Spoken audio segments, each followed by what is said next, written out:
استمع، إننا الآن في الطريق إلى مدينة تاريخية أثرية منسية، إنها كوباني.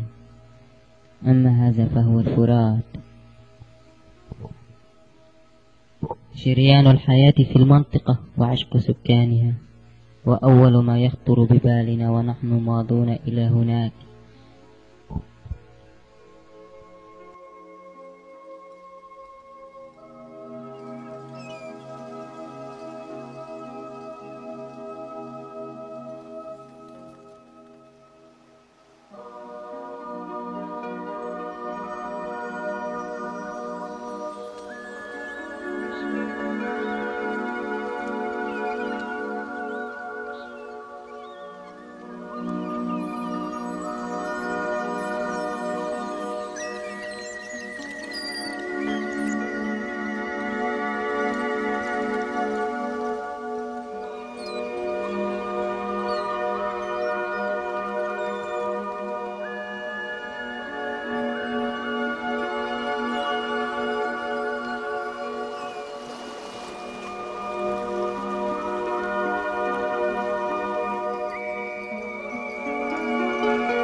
هذه هي المدينة، بسيطة من الداخل، كل شيء متنوع فيها، تتقلب الأحوال فيها كتقلب الفصول الأربعة.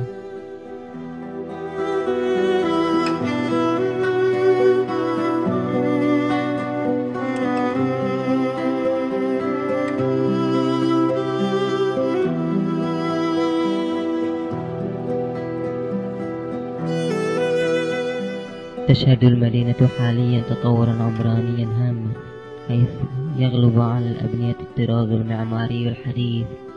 أما التوسع السكني فهو أفقي، لأن نظام البنايات غير شائع هنا. في كوباني تتنوع مظاهر النشاطات الاجتماعية والثقافية والاقتصادية. في المدارس نجد البناء القديم غالبا، والعديد من المعاهد والمراكز العلمية، وبها كافة مراكز الخدمات مثل المصرف الزراعي ومديرية الزراعة ومؤسسة الحبوب ومركز الهاتف والبريد والكهرباء. كانت من أقدم المدن الصغيرة في المنطقة، يوجد بها كافة أنواع الخدمات والمرافق الثقافية والفنية مثل دار السينما والمركز الثقافي والفنادق البسيطة والعديد من المعالم. تاريخيا تنتشر في كوباني الأوابد الأثرية التي تعود لحضارات قديمة، إلا أن الكثير من التحف والآثار التاريخية القيمة نقلت إلى خارج المنطقة، إما إلى خارج سوريا أيام الانتداب الفرنسي أو إلى متاحف سوريا.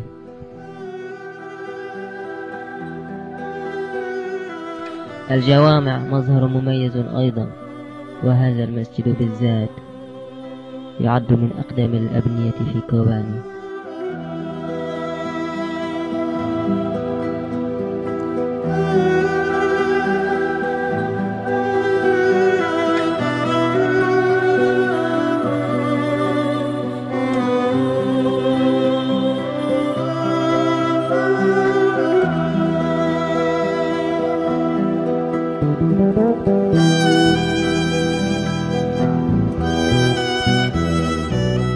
الدين المنتشر هنا هو الإسلام، بل هو الدين الوحيد هنا.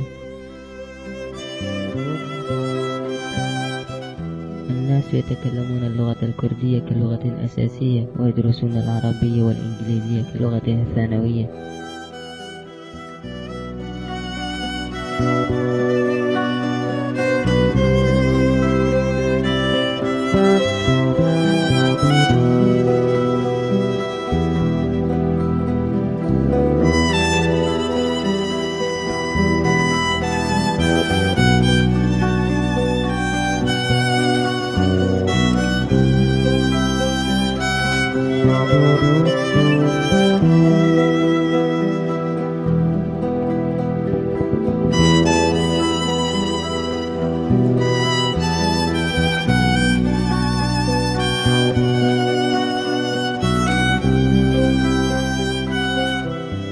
هذا مسجد المعهد الشرعي.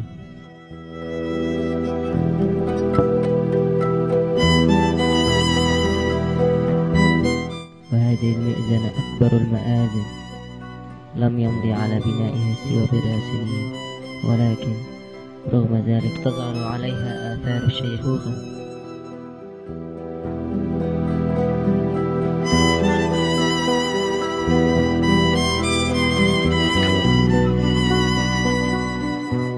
إن الوضع الاجتماعي في كوبان يغلب عليه الطابع العشائري.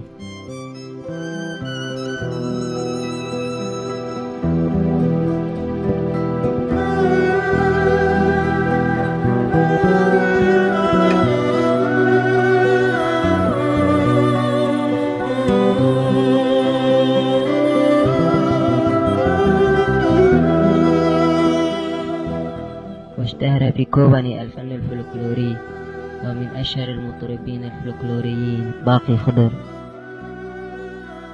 والعديد من المثقفين والأدباء والكتاب والشعراء في شتى المجالات العلمية والفنية والثقافية.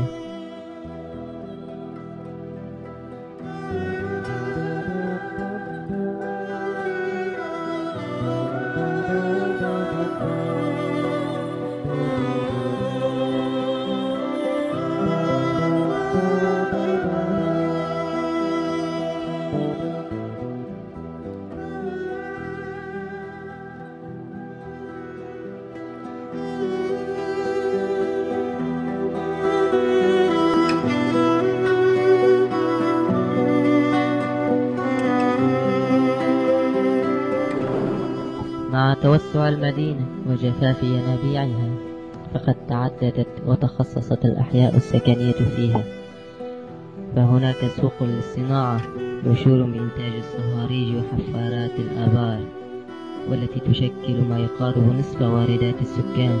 وهناك سوق المزاد التجاري القديم، وهنا نجد سوق الهال للخضار والمنتجات البستانية. هنا نجد من يبيع ومن يشتري ومن يبحث عن عمل في النقل أو الحمل أو التوصيل.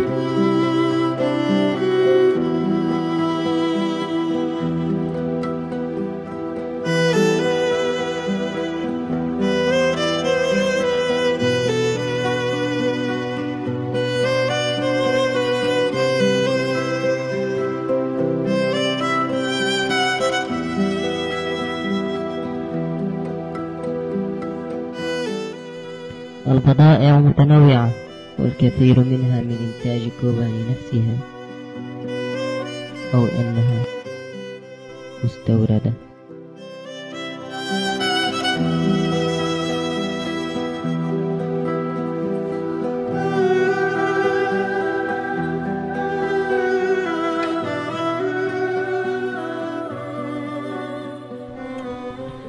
هذا العامل يقف بجانب عربته ينتظر منذ الصباح، ينتظر حملا لينقله. هذا هو عمله، وهذا ما يفعله ليعيش.